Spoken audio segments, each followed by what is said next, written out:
Y dando continuidad a este estudio, hoy vamos a estudiar desde el verso 17 hasta el verso 24 con un tema titulado Falsa Seguridad. Vamos a leer pues desde el verso 17 del capítulo 2 de la carta a los Romanos. Le recuerdo, si usted puede, además primeramente su Biblia, si puede tener su cuaderno o unas hojas para que vaya haciendo sus anotaciones. Y además pues siga usted incrementando el conocimiento de la persona del Señor Jesucristo, seguido por supuesto de la oración. Dice el verso 17, he aquí, tú tienes el sobrenombre de judío y te apoyas en la ley y te glorías en Dios. Versículo 18, y conoces su voluntad e instruido por la ley, apruebas lo mejor. Y confías en que eres guía de los ciegos, luz de los que están en tinieblas, instructor de los indoctos, maestro de niños, que tienes en la ley la forma de la ciencia y de la verdad. Versículo 21. Tú, pues, que enseñas a otro, pregunta ahora el apóstol Pablo, ¿no te enseñas a ti mismo? Tú que predicas que no se ha de hurtar, ¿hurtas? Tú que dices que no se ha de adulterar, ¿adulteras? Tú que abominas de los ídolos, ¿cometes sacrilegio? Tú que te jactas de la ley, con infracción de la ley, ¿deshonras a Dios? Versículo 24, porque como está escrito, el nombre de Dios es blasfemado entre los gentiles por causa de vosotros. En esta sección se nos enseña que el tener o el profesar alguna religión no proporciona ninguna seguridad a quien la profesa si ésta está exenta de la realidad. Los judíos religiosos estaban plenamente de acuerdo con que el pecado de los gentiles les hacía responsables ante Dios. Este era el justo cuando les condenaba a causa de su condición. En otras palabras, los judíos a quienes escribe el apóstol Pablo en esta sección se sentían orgullosos porque pertenecían a una religión y entre comillas como muchas personas se sienten orgullosos por pertenecer aparentemente a la verdadera, a la única, a la genuina religión. Como otros se pueden sentir orgullosos, dignos completamente, porque fueron bautizados en determinada religión.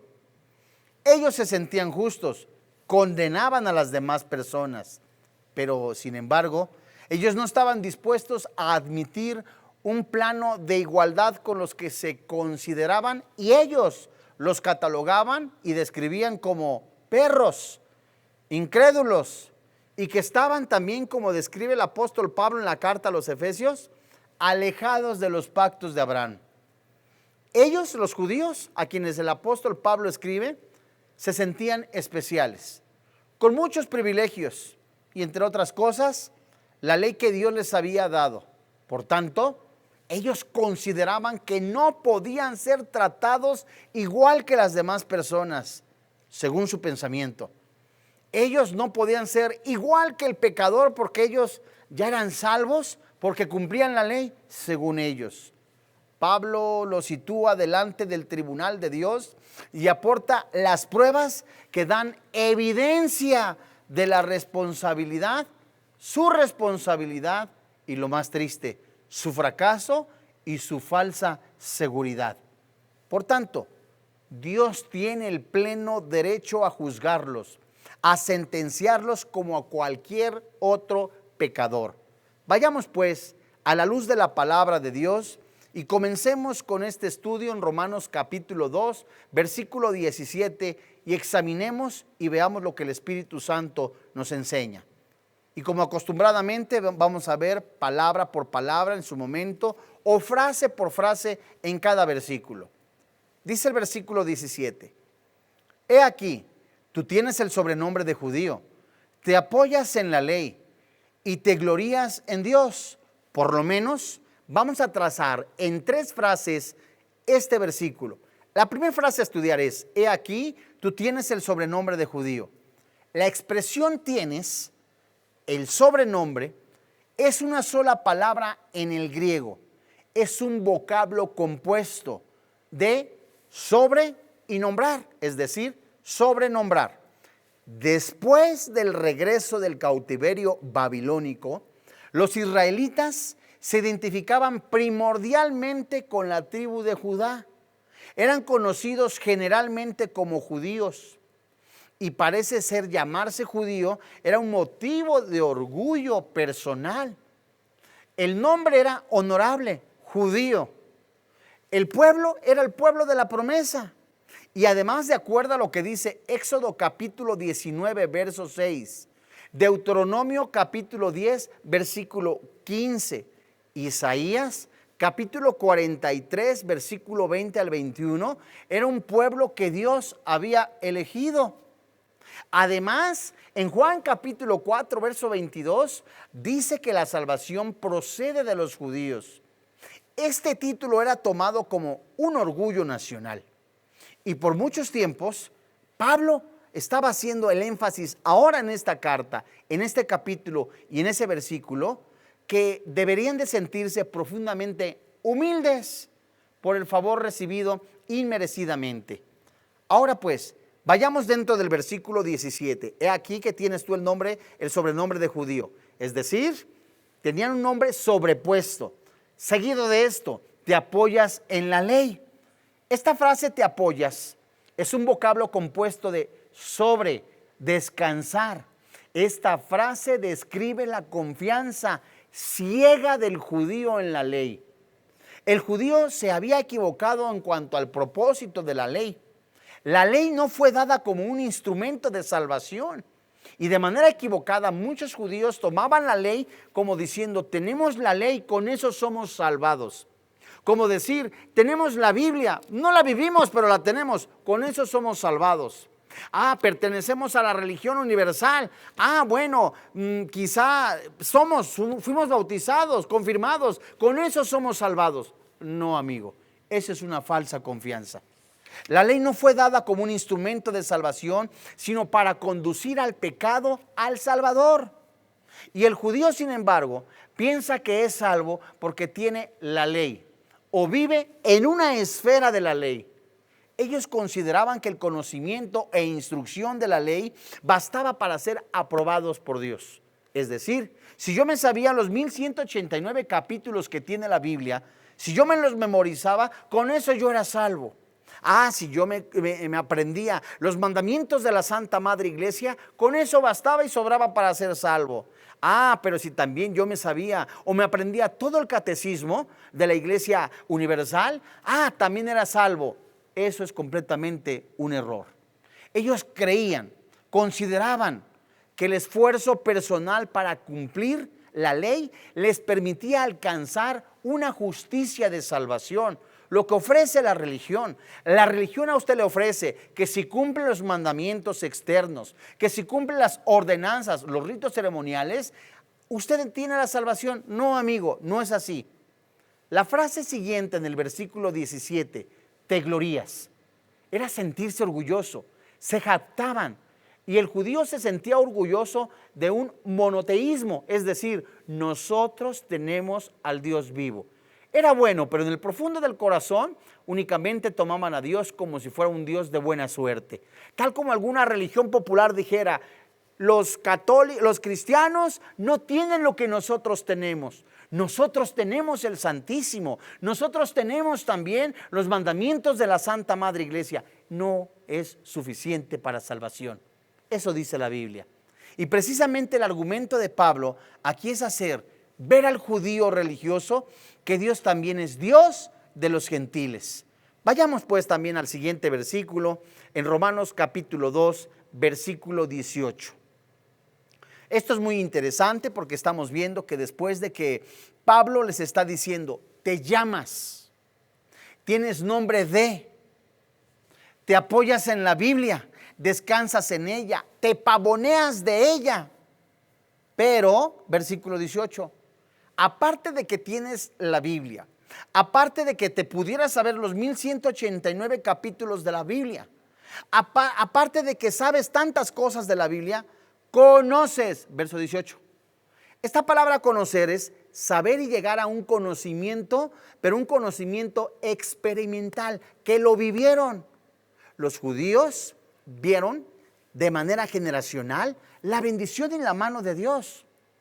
El Pentateuco, los 5 libros del Antiguo Testamento, primeros de ellos, describen los milagros, el poder de Dios, la gloria de Dios, el maná, el alimento que descendió del cielo. Ellos experimentaron y vieron la gloria de Dios. Los discípulos y muchos otros judíos no conversos vieron a Jesús físicamente, vieron los milagros, conocieron, vieron, vivieron de manera experimental. Seguido de esto, la palabra voluntad. Esta palabra voluntad es conocer por experiencia la voluntad de Dios, tener por experiencia los resultados de obedecer o de desobedecer la voluntad de Dios. ¿Qué quiere decir acá? Ellos experimentaron, vivieron, estuvieron y vieron realmente y palparon realmente cuando se obedece a Dios las bendiciones. Y cuando se desobedece a Dios, vieron la consecuencia de la desobediencia. Es decir, experimentaron la voluntad de Dios. Y la frase del verso 18, instruidos por la ley, apruebas lo mejor. Literalmente esta frase se puede escribir: y apruebas, después de someter a examen las cosas que son diferentes, siendo instruidos oralmente por la ley. Pablo conocía bien la actitud del judío hacia la ley. El judío sometía a un examen cuidadoso las cosas que estaban diferentes y aceptaban como válidas las que consideraban correctas según la ley. Bueno, ¿era malo ir a la palabra de Dios? No. ¿Era malo que analizaran los versículos de la Biblia? No. Pero muchas de ellas las torcían y las acomodaban de acuerdo a sus propósitos, a sus planes, a sus intereses. Dice la palabra de Dios acá, instruido. Es decir, esta palabra instruido es instruir oralmente. De ahí viene la palabra castellana catequesis. Y el judío era cuidadosamente instruido oralmente por sabios rabinos. Pero esto es muy interesante. El apóstol Pablo le está hablando al judío religioso y le está diciendo, otra vez vamos a recapitular desde el verso 17. He aquí tú tienes el sobrenombre de judío. He aquí tú tienes el sobrenombre de cristiano. O tú tienes un sobrenombre de católico, de mormón, de cristiano. Te apoyas en la palabra de Dios, descansas en ella, te pavoneas pensando y creyendo que conoces la voluntad de Dios. ¿Por qué? Porque has recibido instrucción de la palabra y en base a la palabra de Dios, de acuerdo a tu temperamento, de acuerdo a lo que tú crees, consideras lo mejor. Vayamos pues al versículo 19 y veamos también a la luz de la palabra de Dios cómo el apóstol Pablo está como entrando en el corazón de las personas, de los judíos religiosos y como escarbando las intenciones. Sabemos muy bien que es el Espíritu Santo porque Él ha inspirado la palabra de Dios y Él es quien ha plasmado en estas cartas la doctrina. Dice el versículo 19, y confías en que eres guía de los ciegos, luz de los que están en tinieblas. Esta palabra confías es literalmente y se traduce al lenguaje actual español como convencer mediante argumentos verdaderos o falsos, con una evidencia o con un motivo de persuadir y sentir. Literalmente estaban persuadidos de poseer la verdad. Es decir, y en pocas palabras, ellos estaban jactándose, eran orgullosos porque habían recibido y experimentado la voluntad de Dios y la vivieron, tenían la palabra de Dios y confiaban que ellos por lo que hacían estaban salvos. ¿Qué más dice el versículo 19? Confías en que eres guía de los ciegos. Esta frase apunta literalmente en donde ellos se consideraban literal, guías espirituales con la verdad, orientadores para los gentiles, es decir, eran los exclusivos, los únicos. Nosotros teníamos la verdad, por decirlo o parafraseando. Nosotros tenemos la verdad. Nosotros tenemos el Santísimo. Nosotros tenemos los rollos originales. Nosotros tenemos el nombre literal de la Iglesia Universal. Nosotros nos instruimos y los instruimos. Nadie tiene la verdad porque son ciegos. Nosotros tenemos la verdad. Esto hablaba de un orgullo. Dice la frase, luz de los que están en tinieblas.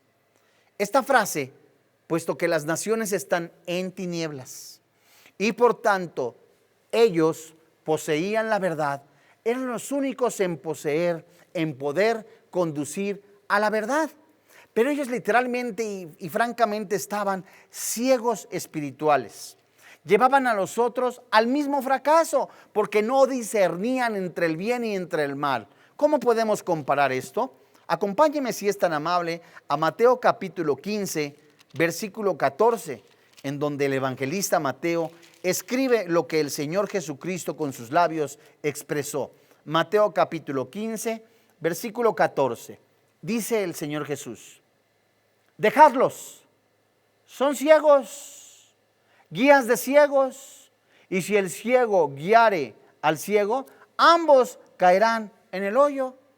Los labios del Señor Jesucristo estaban hablando de personas orgullosas que sentían que tenían única y exclusivamente la verdad reservada para ellos y que únicamente ellos podían ser salvos. Ninguna otra persona podía ser salva fuera de su religión. ¿Les suena conocido esto, cierto? Todas las religiones, ¿verdad? Una de las más grandes y la más popular, considera a las demás fuera de ellas como sectas. A los cristianos se les llama hermanos separados, pero fuera de la religión universal, todas las demás personas están perdidas y esto es un error. Aquí mismo, en Mateo capítulo 23, leyendo el versículo 16, verso 16 hasta el 24 del capítulo 23, la Biblia dice: ay de vosotros, guías ciegos, que decís, si alguno jura por el templo, no es nada, pero si alguno jura por el oro del templo, es deudor. Insensatos y ciegos, porque ¿cuál es mayor, el oro o el templo que santifica el oro? Verso 18. También decís, si alguno jura por el altar, no es nada, pero si alguno jura por la ofrenda que está sobre él, es deudor. Versículo 19. Necios y ciegos, porque ¿cuál es mayor, la ofrenda o el altar que santifica la ofrenda? Pues el que jura por el altar, jura por él y por todo lo que está sobre él. Verso 21. Y el que jura por el templo, jura por él y por el que lo habita. Y el que jura por el cielo, jura por el trono de Dios y por aquel que está sentado en él. Verso 23. Ay de vosotros, escribas y fariseos, hipócritas, porque diezmáis la menta y el eneldo y el comino, y dejáis lo más importante de la ley, la justicia, la misericordia y la fe. Esto era necesario hacer sin dejar de hacer aquello. Verso 24. Guías de ciegos, que coláis el mosquito y tragáis el camello. Palabras grotescas. Dios les había puesto con ese propósito, pero su orgullo les cegó. Es decir, claramente, podemos cuidar la apariencia externa, pero Dios conoce su corazón. Podemos estar en todos los ritos ceremoniales, pero Dios conoce las intenciones de su vida. Podemos participar de todos los mandamientos de la Santa Madre Iglesia, pero Dios conoce su corazón. Usted podrá participar de ritos ceremoniales y tener un amante. Usted podrá seguir también de alguna manera participar de procesiones y ser adúltero. Dios conoce los corazones. Pablo está hablando literalmente al corazón guiado por el Espíritu Santo de las personas religiosas que tienen una falsa seguridad de permanecer en una religión creyendo que la religión los va a salvar. Dice el versículo 20, regresemos si son tan amables a Romanos capítulo 2, versículo 20. Dice la Biblia: Instructor de los indoctos, maestro de niños, que tienes en la ley la forma de la ciencia y de la verdad. Vayamos pues, como venimos estudiando cada palabra. La primera palabra que nosotros encontramos es instructor. Esta palabra instructor se traduce, es la palabra griega 3810. Esta palabra se traduce al lenguaje actual español como instructor, maestro, disciplinar, y de aquí viene la palabra también pedagogo, pedagogía. Es decir, pedagogo, instructor de los indoctos. Esta palabra en el original se traduce estúpido, incapaz de pensar, ignorante, imprudente. Es decir, Pablo les está diciendo, ustedes se sienten orgullosos porque tienen el título de judío. Participaron y vieron los milagros. Es más, conocen tanto la ley, conocen tanto la Biblia, que en su parecer determinan lo que es correcto o lo que es incorrecto. Son pedagogos, son maestros e instructores de personas incapaces de pensar o ignorantes. Son maestros de niños, haciéndose una referencia a los prosélitos, que aunque adultos eran instruidos como se instruye a un niño. Es decir, era su arrogancia tal que minimizaban a personas hambrientas de la palabra de Dios y los consideraban tontos. La siguiente frase: que tienes en la ley la forma de la ciencia y de la verdad. ¿Sí? ¿Sabes? Nada más esta frase, instructor de indoctos, maestro de niños, no habla más que del corazón de muchas personas. Un maestro, un líder, Dios mío santo, un líder no es aquel que obliga a las personas a hacer las cosas. Un líder motiva para que los que le siguen hagan las cosas de manera voluntaria. Un líder no manipula. Un maestro, alguien que capacita, alguien que es pedagogo, alguien que de manera paciente enseña, lo hace con el corazón y con humildad. Alguien que tiene mucho conocimiento, cualquiera el área que tú tengas. Y que ves a las personas como ignorantes, como unos escasos infantes que no saben nada porque tú te lo sabes todo. Tienes esos rasgos. Y Pablo les estaba diciendo literalmente lo que el Espíritu Santo le estaba diciendo que escribiera.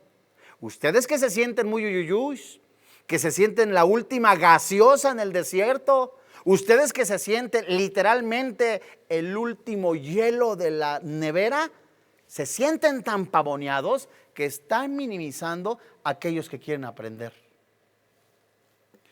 Que tienes en la ley la forma de la ciencia y de la verdad. Literalmente, el texto dice, teniendo la estructura del conocimiento y la verdad de la ley. Padre Santo, teniendo la Biblia en sus manos, teniendo estructuralmente lo que Dios le reveló a los santos profetas, a los apóstoles, teniendo la Biblia, el lugar, ¿verdad?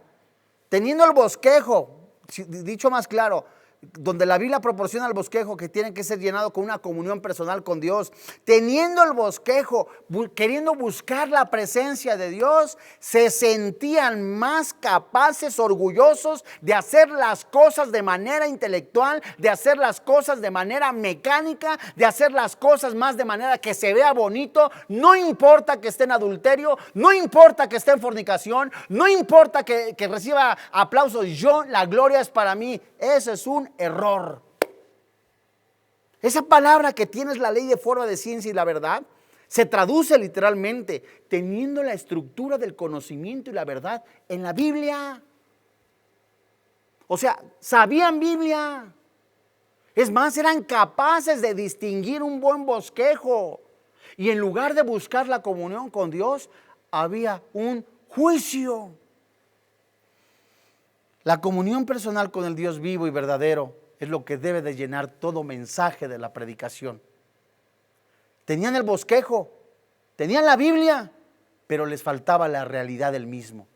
¿Y cuántos cristianos? Yo cristiano. ¿Cuántos cristianos tenemos la Biblia y no la vivimos? Tenemos el nombre de cristiano, nos pavoneamos que tenemos la verdad, decimos tener la verdad. Vete a Romanos capítulo 2. ¿Cómo podría quedar esta porción de la palabra de Dios? Si me estás siguiendo, estás haciendo tus anotaciones, ¿cómo podría quedar? Fíjate, dice Romanos capítulo 2. Vamos al siguiente versículo, si son tan amables, en donde Pablo está ya confrontando. ¿A quiénes? A quienes conocen la Biblia. Romanos 2:21. Y es tiempo urgente. Los días son malos. Conocemos la Biblia. Dejemos que el Espíritu Santo escudriñe nuestros corazones. Busquemos a Dios con todo nuestro corazón. Dejemos que el Espíritu Santo se ensanche de tal manera que el Espíritu Santo literalmente muestre quién vive en nuestros corazones.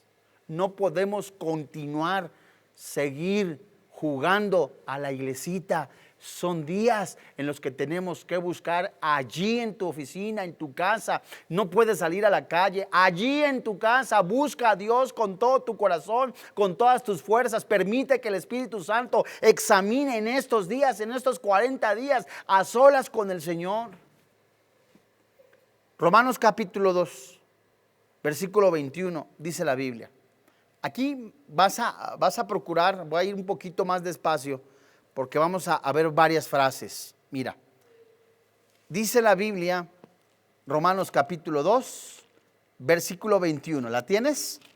Dice, tú pues, que enseñas a otro, ¿no te enseñas a ti mismo? Tú que predicas que no se ha de hurtar. Pedro los confronta, preguntando, ¿hurtas? Verso 22. ¿Tú qué dices? Que no se ha de adulterar. Pregunta el apóstol Pablo de manera directa, ¿adulteras? ¿Tú que abominas de los ídolos? Y pregunta el apóstol Pablo en el verso 22, parte final de este, ¿cometes sacrilegio? Verso 23. ¿Tú que te jactas de la ley? Tú que dices conocer los 1189 capítulos de la Biblia, tú que te dices cristiano, quinta generación, pregunta, ¿con infracción de la ley deshonras a Dios? Mira, en el versículo 21, Pablo está preguntando, a ver, ¿tú qué estás predicando? ¿Tú qué le dices a la vecina? ¿Tú qué le dices al vecino? Yo soy cristiano. No debes de robar. Pregunta. Acá en México, en los medidores de luz, hay algo que coloquialmente o de manera ordinaria se le llama diablo y se le ponen los medidores para robar la luz. Y cristianos que predican diciendo, yo no robo. ¿No robas? O cristianos que están diciendo, ¿sabes qué? Yo a nadie le robo. A ver, vámonos a Malaquías capítulo 3, versículo 8 y 9, en donde la Biblia dice, ¿robará el hombre a Dios? Pregunta, y la respuesta del profeta es, pues vosotros me habéis robado los labios de Dios diciéndole al pueblo, tú estás diciendo que no me robas, tú estás diciendo que no robas impuestos, tú estás predicando que no se debe de robar, pero a mí el Señor me está robando. ¿En qué, Señor? Versículo 8, de nueva cuenta, ¿robará el hombre a Dios? Pues vosotros me habéis robado y dijisteis, ¿en qué, Señor? ¿En qué te hemos robado? Y contesta el Señor, acuérdate, Malaquías, capítulo 1, desde el verso 1 hasta el capítulo 3, versículo 15, son preguntas del pueblo de Dios seguidas de las respuestas del mismo Dios. Y Dios les está contestando, ¿en qué me robaste? Ah, pues nada más en vuestros diezmos y ofrendas. Versículo 9, malditos sois con maldición, porque vosotros, la nación toda me habéis robado.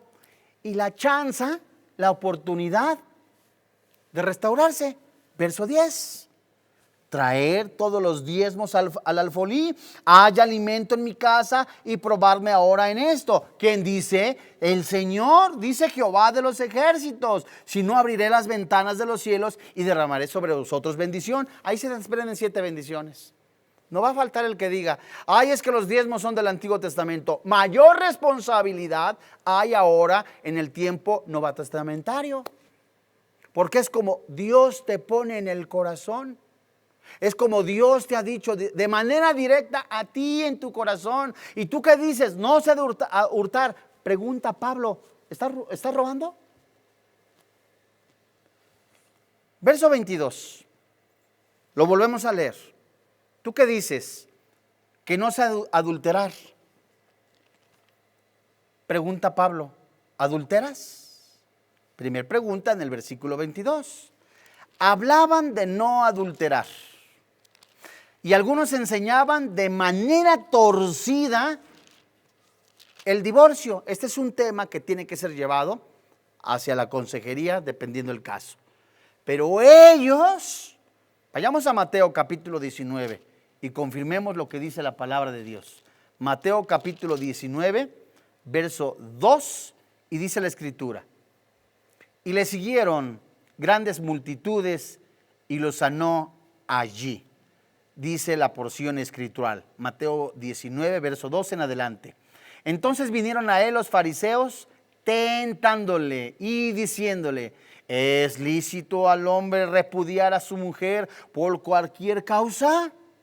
Él respondió y les dijo, ¿no habéis leído que el que los hizo al principio varón y hembra los hizo? Y dijo, por esto el hombre dejará padre y madre y se unirá a su mujer y los dos serán una sola carne. Génesis 2. Verso 6. Así que no son ya más dos, sino una sola carne. Por tanto, lo que Dios juntó, no lo separe el hombre. Le dijeron, ¿por qué pues mandó Moisés dar carta de divorcio y repudiarla? Versículo 8.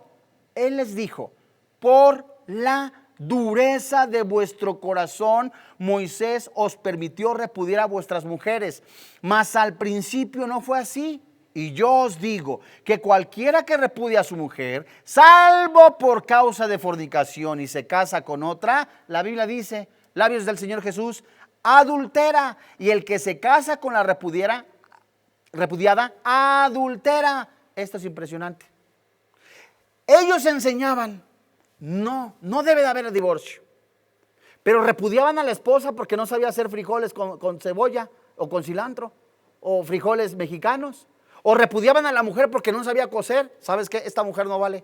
Me puedo divorciar nada más por eso. Cuando primera carta a los Corintios y cantidad impresionante de versículos nos enseñan de que el matrimonio es una institución sagrada que Dios fundamentó en su palabra para toda la vida. Paréntesis, vuelvo a decir, hay cosas que se llevan en consejería. Bueno, verso 22 del capítulo 2 de la carta a los Romanos. ¿Tú que dices que no se adulterar, adulteras? Siguiente pregunta. Tú que abominas de los ídolos, pregunta, ¿cometes sacrilegio? Hablaban en contra de la idolatría. Hablaban en contra del sacrilegio, pero ellos no solo robaban, profanaban el templo, sino que literalmente, además de que se jactaban en la ley, que la infringían, deshonraban a Dios, convirtieron el templo en cueva de ladrones. Mateo capítulo 23, verso 13 al 33. Pablo les está diciendo, judíos santos, conciudadanos, se están pavoneando de la ley, se sienten orgullosos porque se saben los 1189 capítulos de la Biblia. Ustedes tienen el sobrenombre de cristiano, judío, etcétera. nacieron en esa religión, creen que por haber nacido en esa religión son salvos, creen que porque participan diferentes días de la semana en algún ritual, no comen carne en determinados días, van a ir al cielo. ¿Tienen ustedes en su parecer el conocimiento intelectual de la palabra de Dios? Juzgan además a las demás personas en base a su criterio y consideran a las demás personas que quieren aprender como tontas, y además están enseñando que no se debe de adulterar. Ustedes adulteran, están enseñando en contra de la idolatría, en contra del sacrilegio, y ustedes han convertido la misma iglesia en cueva de ladrones. Esto es una llamada de alerta. En estos versículos Pablo está recriminando al judío por su incongruencia, por enseñar a otros lo que no se enseñaban a sí mismos. Romanos 2:21. Por predicar que otros no hagan lo que ellos hacían. Romanos 2:21.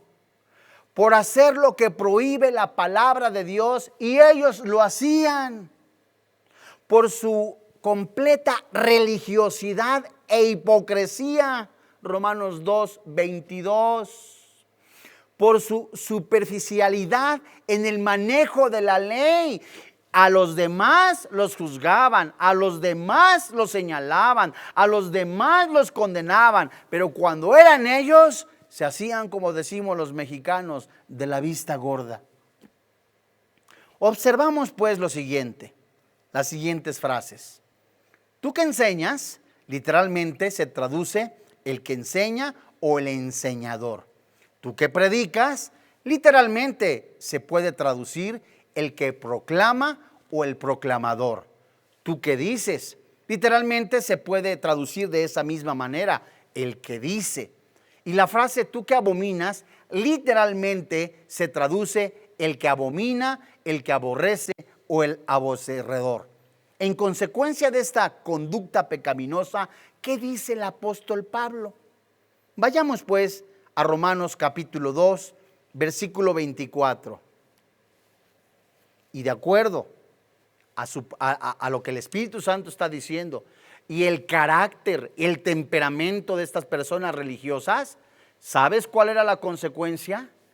Aquel que dice, no robes, llamándose cristiano, y es un ladrón, no robes, y está robando la luz, o el agua, o el teléfono, no adulteres, y se come con sus ojos a una mujer, en su corazón ya adulteró.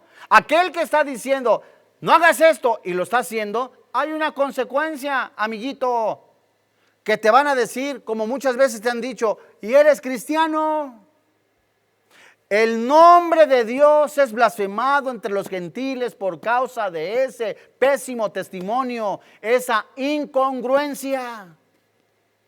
Verso 24. Porque como está escrito, o sea, ya fue determinado. El nombre de Dios es blasfemado entre los gentiles por causa de ese orgullo religioso.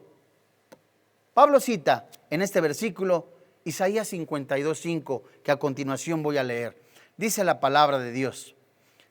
Y ahora, ¿qué hago aquí? Dice Jehová, ya que mi pueblo es llevado injustamente, y los que en él se enseñorean, lo hacen aullar, dice el Señor, y continuamente es blasfemado mi nombre todo el día, dice el Señor. Revisemos nuestra vida.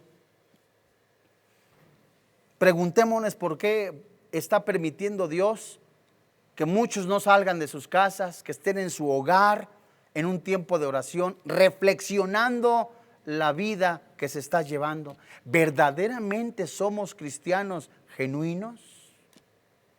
¿Verdaderamente hay una lucha en la que estás peleando literal, una lucha encarnizada, discúlpame la expresión, entre la carne, entre la santidad, o literalmente ya te dejaste llevar por la carne?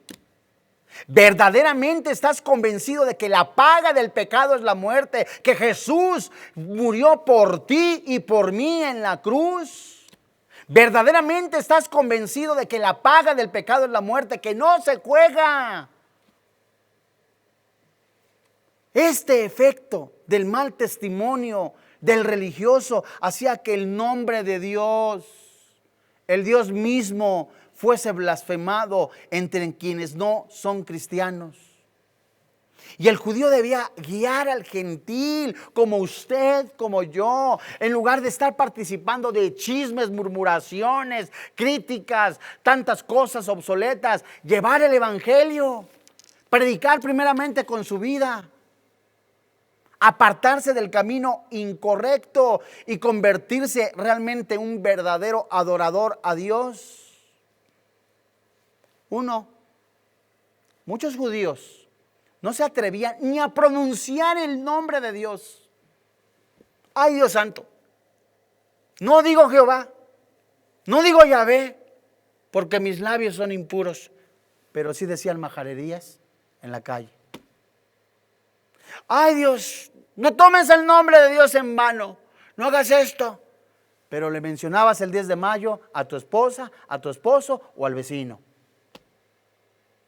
Honraban el nombre, pero deshonraban la persona de Dios. Actuaban de tal modo que los gentiles hablaban mal de Dios, del Dios que los había salvado, del Dios que decían honrar. Incluso, imagínate, a causa de su desobediencia y pecado, Israel había sido llevado en cautividad. Y para lo que los enemigos suponían era un fracaso del Dios de Israel. Hoy es el tiempo, son los días son malos de reflexionar. ¿Cómo estamos viviendo nuestra vida para Dios? ¿Cómo estoy viviendo yo mi vida? Esto es en serio, es más serio de lo que se imagina. Y le estoy hablando muy en serio. ¿Cómo está viviendo usted su vida? ¿Cómo estoy viviendo yo mi vida? ¿Verdaderamente estoy honrando a Dios? ¿Me creo completamente salvado porque nací en la iglesia popular, en la iglesia cristiana o en la iglesia fulana de tal? Amigo, la salvación no se hereda. Es que nací en cuna cristiana. Felicidades, quis, la salvación no se hereda. Juan 1:12, a los que creyeron y le recibieron, Dios les dio potestad de llamarse hijos de Dios, que no es por mandamiento de hombre, no es por la carne, viene la bendición de parte de Dios, no es por ritos ceremoniales, no es por guardar las ordenanzas externas, no, la salvación es únicamente dada, es un regalo por Dios. Y usted sinceramente puede estar buscando la salvación en ritos ceremoniales, en peregrinaciones. La buena noticia es que Jesús vino en semejanza de hombre, que se puso en nuestro lugar, que Él recibió el castigo que usted y yo merecíamos, que la paga del pecado es la muerte, pero el regalo de Dios es la vida eterna.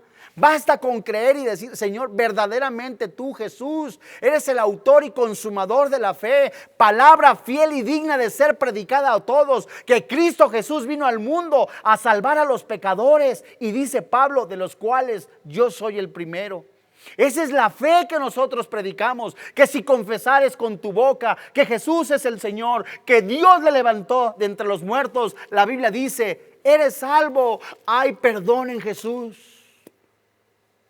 Y la pregunta, ¿no quisiera usted recibir a Jesús? No le invito a una religión, yo no le estoy invitando tampoco a ser socio de alguna denominación religiosa, le estoy invitando a que conozca a Jesús, al Jesús de la Biblia. Vamos a orar. Padre, en el nombre de Jesús, hoy delante de ti, gracias porque en esta noche has hablado a nuestra vida.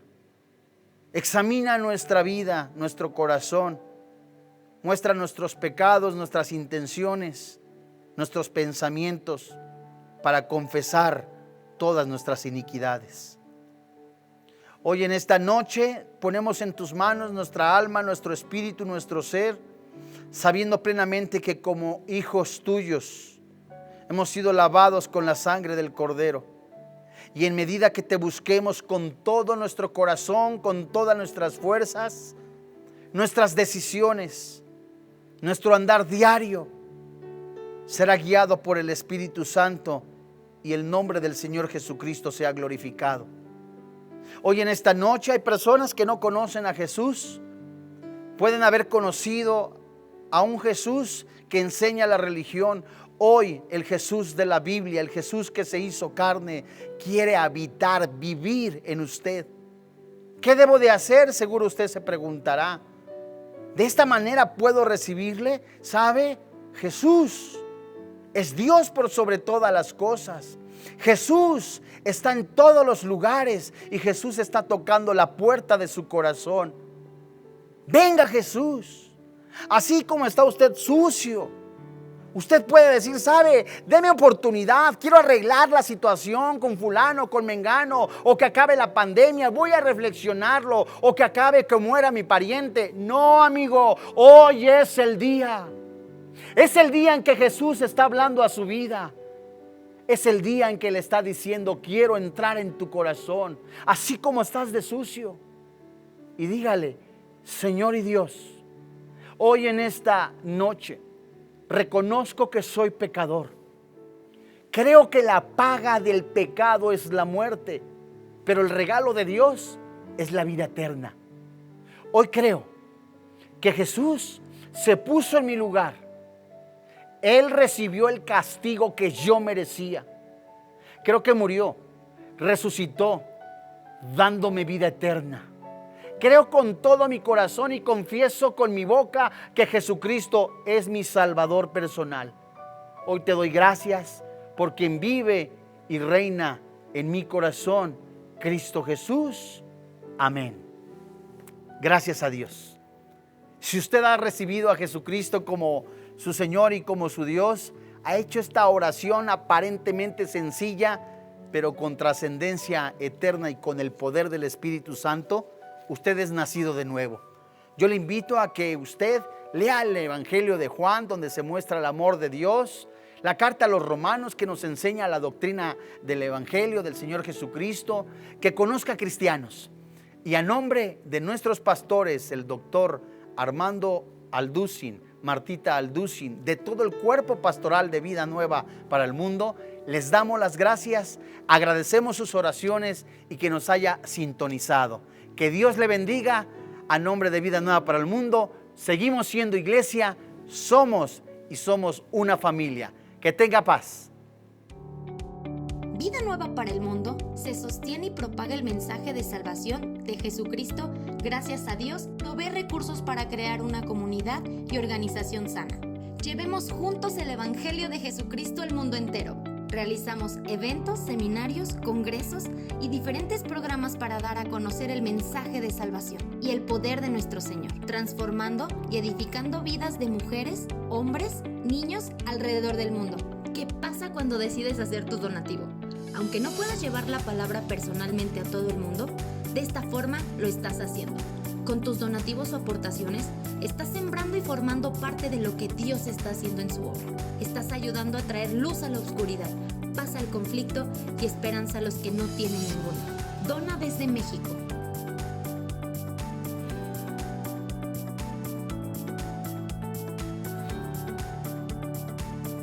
Dona desde Estados Unidos.